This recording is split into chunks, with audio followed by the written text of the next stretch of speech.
Wood has always been the foundation of human civilization, yet it is, fragile when exposed to time, weather, and pests.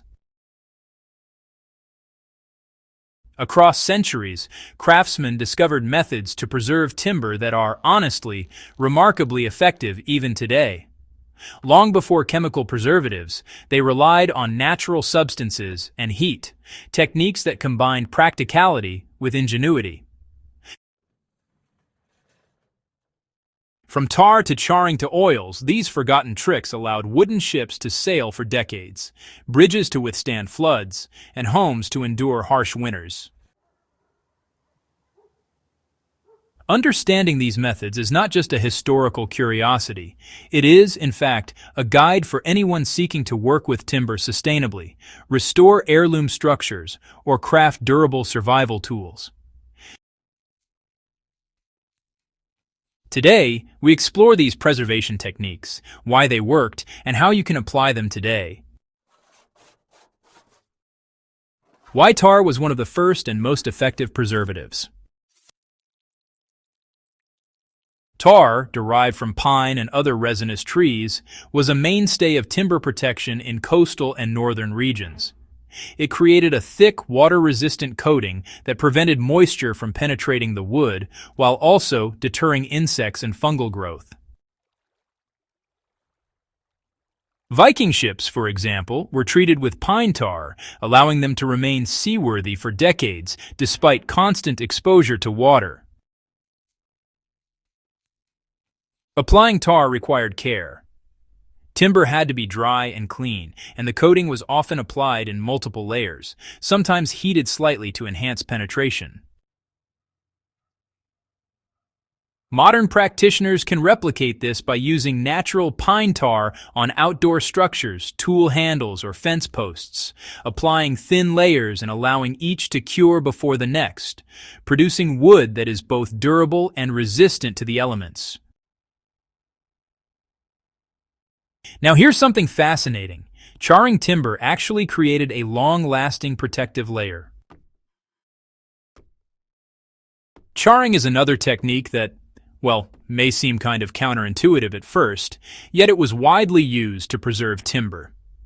By exposing wood surfaces to controlled heat, craftsmen created a carbonized layer that resists moisture, insects, and, even fungal decay.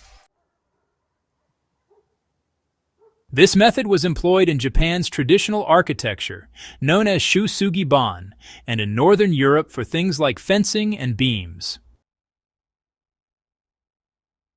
The key is controlled heat. The surface is blackened, but the structural integrity of the core remains intact. In practice, a small controlled fire or hot embers can be used to char timber surfaces, followed by brushing off soot and ash. Modern applications include posts, exterior siding, or even furniture that requires long-term protection without chemical treatments. Why natural oils enhanced flexibility and durability. In addition to tar and charring, oils were essential for preserving timber. Linseed, tung, and other plant-based oils penetrated the wood fibers, maintaining moisture balance and flexibility while creating a water-resistant surface. Craftsmen often applied multiple thin coats, allowing each to absorb before the next, enhancing both durability and appearance. These days, folks can use the same time-tested approach. Just lightly brush or rub oil into the wood, focusing on spots like joints, handles, or those exposed beams. Then, you let it sit for a while, giving the oil time to soak in. Oiling does more than just protect the wood. It actually brings back flexibility to older, dried-out timber, which helps reduce cracking and, really extends its useful life. And by combining these techniques, people managed to achieve truly extraordinary results. Historical evidence shows that tar, char, and oil were often combined for maximum protection. A ship hull, for example, might be lightly charred, coated with tar, and then treated with oil to ensure long-term resistance to water, pests, and decay. Similarly, wooden palisades or outdoor beams were sometimes charred to resist weather, coated with tar for waterproofing, and finished with oil to maintain elasticity.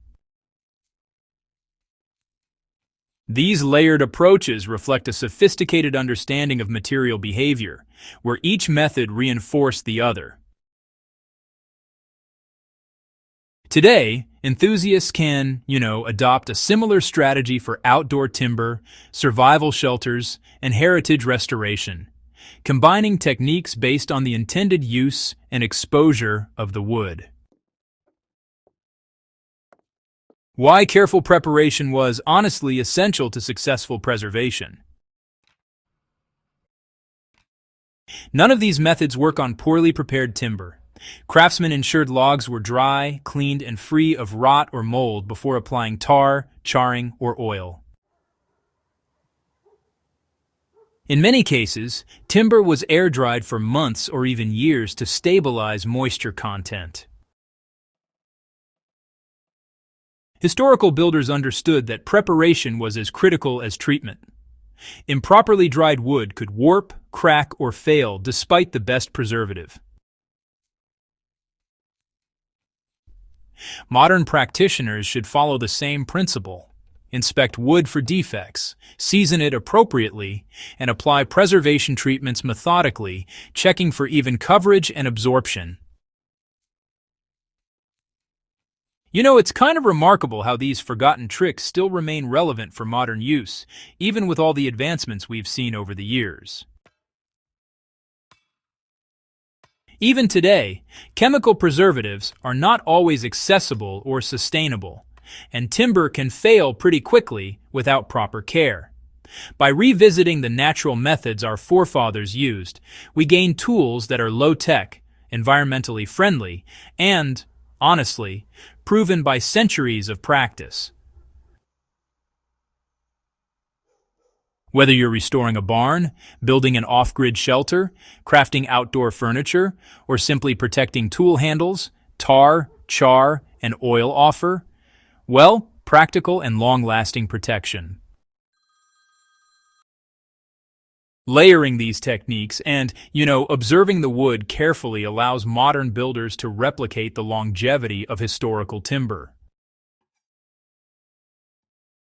Why understanding history honestly strengthens both craft and survival skills. The preservation techniques of the past were born of necessity, observation, and, a bit of trial and error wisdom. They show us that patience, attention to detail, and respect for materials are just as important as technical skill. By learning how our ancestors protected wood, we not only honor their ingenuity, but also gain practical skills for modern construction, survival, and restoration projects.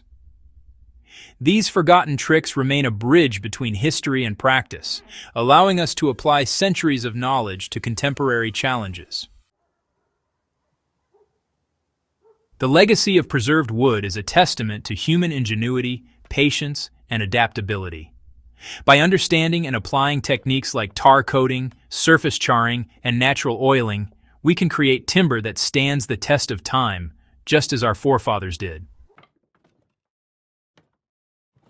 If you value historical insight, practical skills, and low-tech durability, make sure to subscribe to Ancient Know-How. Share this guide with fellow enthusiasts and help ensure that the wisdom of forgotten preservation techniques lives on for generations to come.